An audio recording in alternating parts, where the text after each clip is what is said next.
अरे एगो का करा करता रे बड़ा हमके तकलीफ होता सारा कर जो बताई दे। अरे मालिक तोरा करे जा मत दम बता जाके तू रगड़ लो पस के बाटे तो छोड़ जाए दे आगे देखा।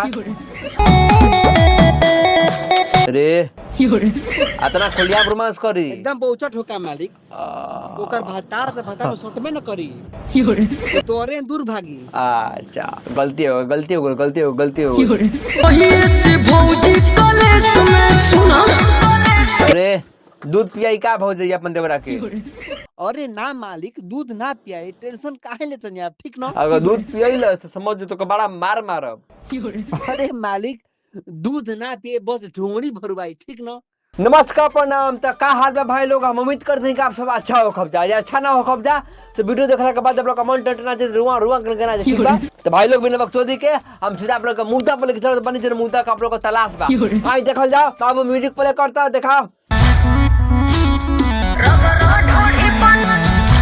अरे हाँ मालिक बोली। अच्छा ये बता ढोड़ी कहीं भरत धूर ले। अरे मालिक धूर थोड़े है पाउडर है पाउडर। पाउडर है हम जने के धूर है भाई लोग देखो ढोड़ी भरला सा धूर ले ना पाउडर ले। अच्छा ये बता ढोड़ी भरला सा काहे खाती। अरे मालिक बिल मुद्रा सा बिल मुद्रा सा भाई लोग देखो पाउडर ले डालिंग का ढोड़ी भर देले बा। अब देखो ढोड़ी भर देले बा ढोड़ी के का करत है बा आगे पता नहीं के भर ले बा के का ले बा ठीक बा भाई लोग हम आप लोग के पास बताइब का करता ही ठीक बा देखा जाए भाई लोग। अरे ढोनिया भरवा के कहां गेल भौजी। सोइया के पास गेल मालिक सोइया के पास सोइया के लइका ओकर। अरे मालिक सोइया सोइया भाई लोग देखो भौजी ढोनी भरलो से करे से अपन सोइया के पास गेल ठीक बा। ढोनी भरा चुकल बा अब ढोनी के आगे देख का भराता ठीक बा। हमनी के बस देख के माजरे वाला काम बा ठीक बा भाई लोग। बात तो सही है। अरे अतना खुलिया रोमांस करी एकदम बहुचट होका मालिक ओकर भातार से भाता में सटमे न करी तोरे दूर भागी। अच्छा गलती हो गलती हो गलती हो गलती हो। देखा भाई लोग आप रोमांस करत बिया आ का मर्द रोमांस करत रोमांस संग और कुछ करे तो बड़ा मजा में के देखे में ना। बात तो सही है। अरे ऐसे ही बता ढोड़ी बोला से पाउडर ठीक बाटे फिर पाउडर का फूको ध्यान काहे बाटे ससुराई। अरे मालिक सर्विसिंग करता ढोड़ी का ठीक ना। अच्छा सर्विसिंग इतरे होला जी सर्विसिंग ढोड़ी का। ओ भाई लोग देखो ढोड़ी के सर्विसिंग करता ही उनका मर्दा।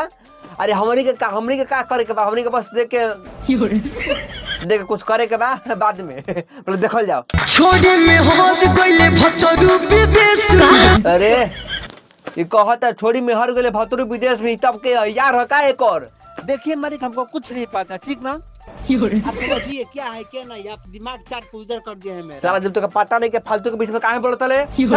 भाई लोग देखो ओकरो के पता ना रहा ना हमके पता बना आपके पता भाई का हो का आखिर देख हमने के सुने के बा का होई आखिर रहेलु तही से भौजी कलेस। ओ भाई लोग समझो ई देवर भौजाई हो सन देवर पर भौजी के संगे का करत बा ठीक बा भाई लोग। अरे हमनी के का करे के हमनी के तो भौजियो नहीं के ना मेरा रुपया बाकी देखल जा माजरे वाला काम बा देखल जा। अरे काहे भौजी काहे छोरी आई ए उलाट देला से रे का करी हम के का घंटा पता पूछे तो का करी। सॉरी भाई देखल जाएंगे का होता है। छोड़ी गइले भतरू विदेश। भाई लोग कुछ का बाकी देखला के बाद अंग उठे लगा था हम पूरा रुआ खड़ा हो गया हाथ में कहड़ी पता ना कहां का रुआ खड़ा होई बाकी कुछ नहीं के बता सकत भाई लोग। बाकी वीडियो बा तो वीडियो को देखल जाए हमनी का मन से देखल जाए दिल लगा के देखल जाए स्वेच्छा से देखल जाए ठीक बा भाई लोग। अरे आप लोग को देखे के बाद देखल जा। अरे दूध पियाई का भौजी अपन देवरा के। अरे ना मालिक दूध ना पियाई टेंशन काहे लेते नहीं आप ठीक ना। अगर दूध पियाई ल तो समझ तो बड़ा मार मारब। अरे मालिक दूध ना पिए बस ढोंगड़ी भरवाई ठीक ना। आगे देखा। अरे एगो का करा करता रे बड़ा हमके तकलीफ होता सारा कर जो बताई दे। अरे मालिक तोरा करे जा मत दम बता जाके तू रगड़ लो पस के बाटे तो छोड़ जाए दे आगे देखा।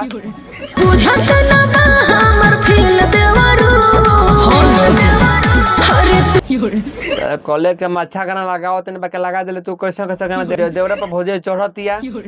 देखो मालिक हमारा दिमाग खराब मत कर ठीक ना। पहले तू ही करा की गाना लगाओ। तुम गाना लगा देनी है। हाँ बात तो सही है, बात तो सही है, बात तो सही बा। देखल जा हमनी के बस। रगड़ा ढोढ़ी बनाई सील देवरू अरे बिना सिलो कर गलत दे रहे भौजिया को। अरे मालिक अपन भौजी के देह में गर्मी चढ़ावता, आप टेंशन काहे लेते नहीं, वीडियो को बदल ना। गर्मी चढ़ावता ओ।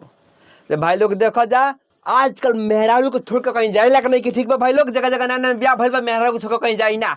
ऐसे के देवर बारह से देवर जगह का करवा तो भाई लोग वीडियो आप लोग अच्छा लगा तो लाइक करें, सब्सक्राइब करें, कमेंट करें, ठीक बा भाई लोग।